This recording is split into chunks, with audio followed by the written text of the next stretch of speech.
What's up YouTube, it's your boy Nash here. Welcome back to the channel, and today I'm going to be giving you guys my top 5 old Yu-Gi-Oh decks that could make a comeback in the 2020-21 format as part of the new Master Rule revision. So there are so many different decks that we've seen in the past that have just completely dominated the meta. Obviously because they can make so many different fusion, synchro, and Xyz bodies that with Master Rule 4, it wasn't able to be that consistent. But now with the new Master Rule revision, there are so many different decks that can return, and these are my top 5. So at number 5, hands down, I gotta say Battling Boxers, because the Battling Boxer archetype was a really it was a really good deck. It was really synergetic with I want to say Fire Fist, but I don't think it was. I don't think it was that. I think it was something else. I don't remember, but I know that the entire Battling Boxer archetype was able to make so many different bodies. Obviously, Chief Commissioner, Lead Yoke, Star Cestus, Comet Cestus. Let's see, what else can I name? Rhapsody and Berserk as well, and even also the Battling Boxer Kaiser, I think was its name.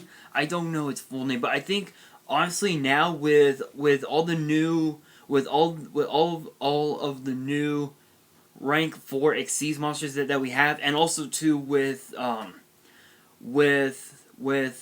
Assault, Two Tails of the Noble Knights, now still really good in today's meta. Battling Boxers could make a comeback. And speaking of warriors, number 4 has to be Noble Knights. I know that within the last year, Noble Knights did get some support. You know, which obviously one of them being Assault and Custian and a couple others. But I think with the right amount of I think with the right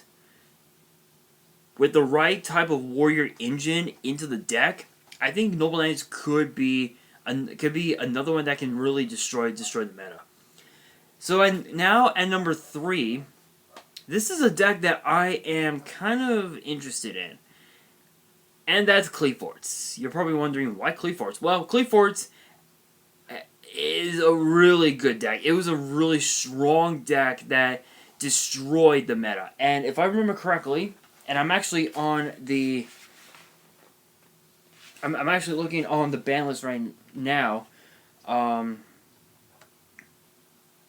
If I remember correctly,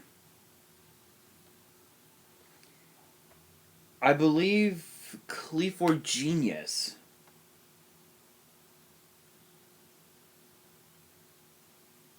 was, yeah. Yeah, so Cleaford Genius was actually one of those cards that was banned like that. Right after Cleaford's took off. Cleaford's was the most highly powerful deck in the entire meta. Especially with Master Rule 3, able to especially when it's able to make so many different, just so many bodies. Konami banned Cleaford Genius, but now with Cleaford Genius back at 3, I could definitely see Cleaford's coming back. I could definitely see that happen. And number 2, I know that this is a relatively short video, but this was something that I was interested in. So coming in at number 2 is actually a deck that I'm using. Dark Worlds. Dark Worlds need support like now, I think the only way the only way Dark Worlds could ever make a comeback is if the entire Dark World engine just completely goes to zero, literally to the ban list.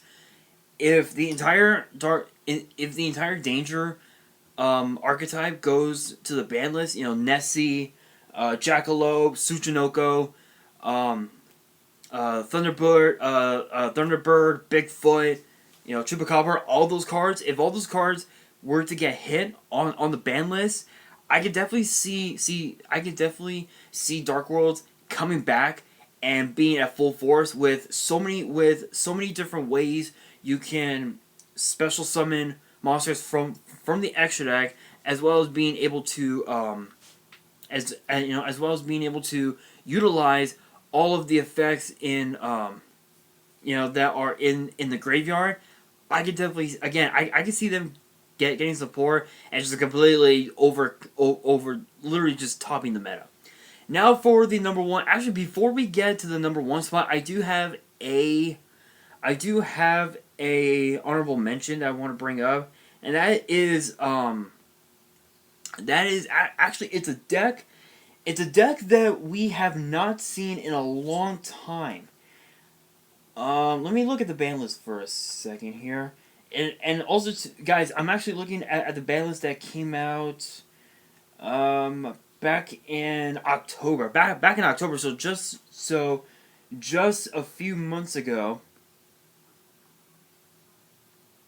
I think I'm trying to look. I think the one honorable mention that I should bring up is actually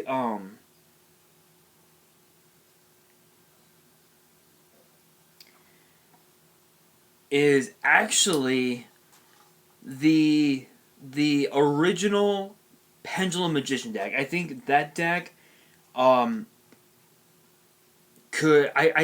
can see that deck coming back.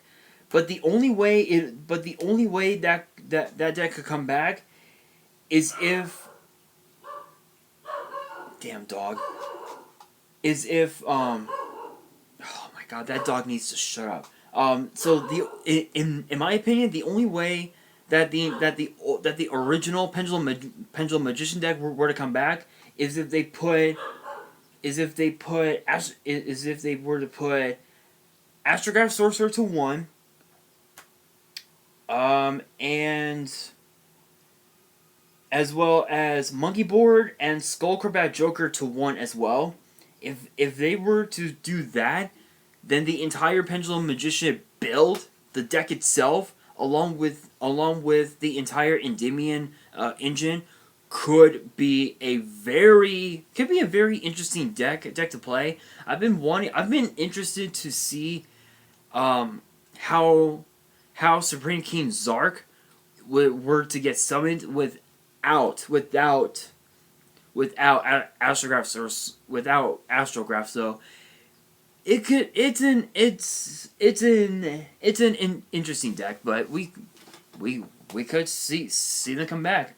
And then of course the number one, hands down, probably one of the most crazy stupid decks out there today, Zodiac deck. The entire Zodiacs. So Zodiacs we didn't get any Zodiac cards until I think it was Raging Tempest, and right when and about 3 months, I think about 3 months after the deck just took off, they did limit Zodiac Broadbolt and Zodiac Dryden, and even also Digustal Emerald, because Emerald was one of the key cards for the entire Zodiac deck itself. But once they banned all three decks, all three cards, the entire deck itself just went down. The entire deck went down. Yes, there are still some other cards that they could have used. Let me look them up. Just give me a second to look them up.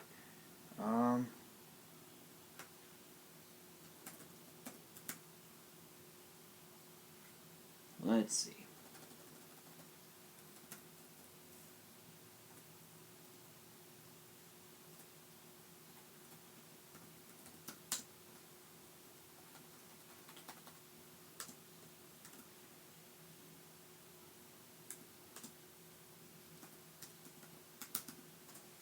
Give me 1 second, guys. I'm actually trying. I'm trying to look up the look up all the monsters that are not banned. Now, as I said before, there are so many different. I think the only two, Broad Bull and Dryden, were they really the only ones? Wow.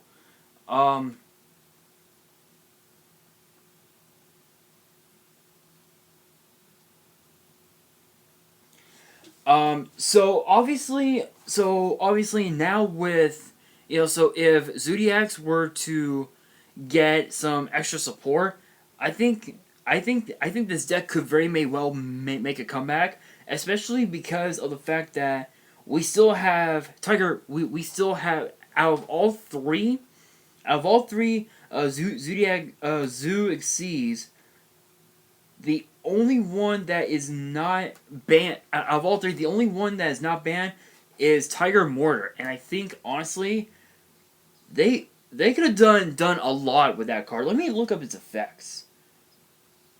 Let's see.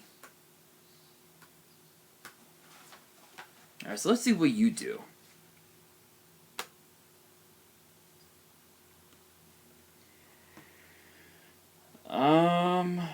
Tiger Mortar, once per turn. Actually, you know what? I think I still have mine. Let me look it up. Let me see. I am so sorry, guys. Hang on. I honestly never knew much about the Zodiac decks, so here we are. Tiger Mortar. Says here, once per turn, you can also exceed summon Zodiac. Once per turn, you can also exceed summon Zodiac Tiger Mortar by using one Zodiac monster you control with a different name as exceed material. If you use an exceed material, any exceed materials attached to it also becomes exceed materials to this card. So if you were to use like Broad Bull or whatever, then it would become then it would basically be attached to Tiger Mortar as its overlay units, basically.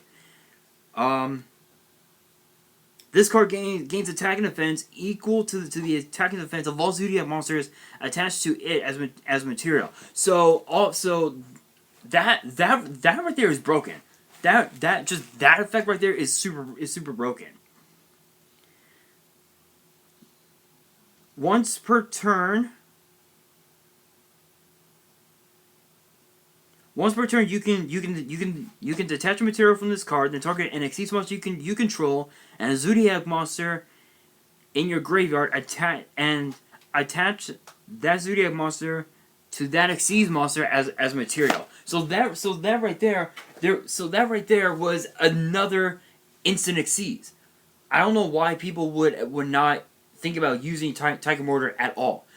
And it's like I said, if Broad Bull and Dryden were to just go to one and possibly get an errata, I like probably have its effects change or whatever, Zodiac could very may well be really decent. Anyway, that being said, that's gonna do it for this video. Though those are just my thoughts. Let me know in the comments below what decks you want to see make a comeback, because I'm kind of curious about that. I'm curious. Comment below what you guys think. And that's going to do it for this video. Hope you guys enjoyed. If you did, smash the thumbs up button. If you guys are new to the channel, hit that subscribe button and hit that notification bell so you guys do not miss out on any new content that comes your way. Be sure to follow me on Twitter and Instagram. Links will be down in the description below in the description below. And if you guys want, and also too, be sure to check out my sponsors, the Collector Store, awesome online store. Never had any problems with them. The link will be down in the description below, as well as their address if you guys are in the Missouri area. And if you guys want to send fan mail, and my address will be in the description below as well. And on that, this is your boy Nash, signing out.